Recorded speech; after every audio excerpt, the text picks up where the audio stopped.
Hi girls, so it's day 6. Hope that you've had a good week. I'm going to jump right into it for the sake of time here. Our verse today is from Genesis 3, 2, and 4. And the woman said to the serpent, "We may eat of the fruit of the trees in the garden, but God said, 'You shall not eat of the fruit of the tree that is in the midst of the garden, neither shall you touch it, lest you die.' But the serpent said to the woman, 'You will not surely die.'" The lies you believe. Eve was the first woman deceived by words, but not the last.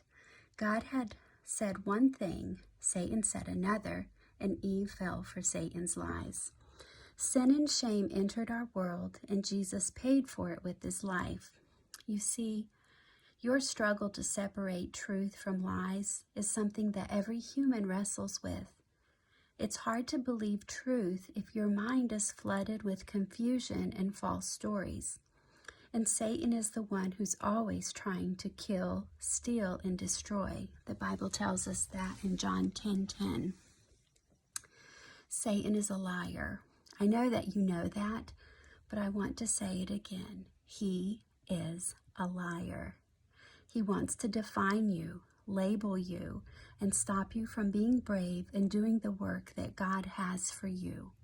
When Satan lies to you, for instance, you have 0 talent, you begin to swirl that thought around in your head. She's better at this job than I am. I'm definitely the dumbest person in this room.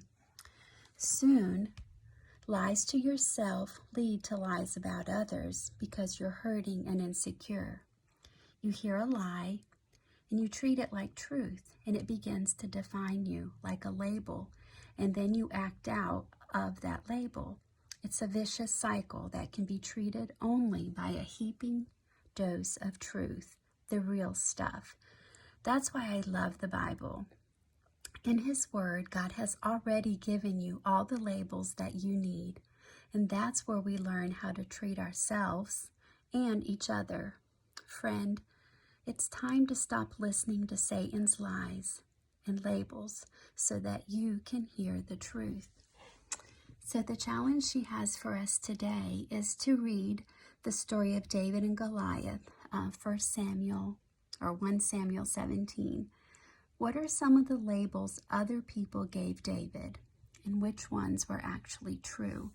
So I challenge you to take a little time.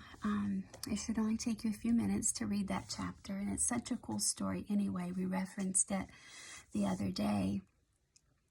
But I wanted to leave you with 2 verses. The first one is from Philippians chapter 4, verse 8, and it says, "Finally, brethren, whatever things are true, whatever things are noble, whatever things are just, whatever things are pure, whatever things are lovely, whatever things are of good report, if there is any virtue, and if there is anything praiseworthy, meditate or think on these things."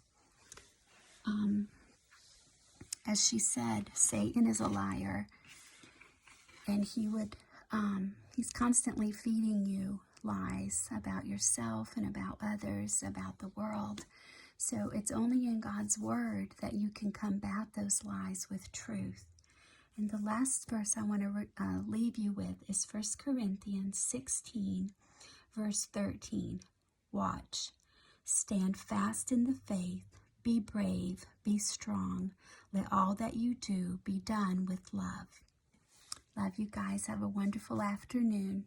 If there's anything at all that you need, or if you know of someone who has a need, please let us know. We're here to help. Love you. Bye.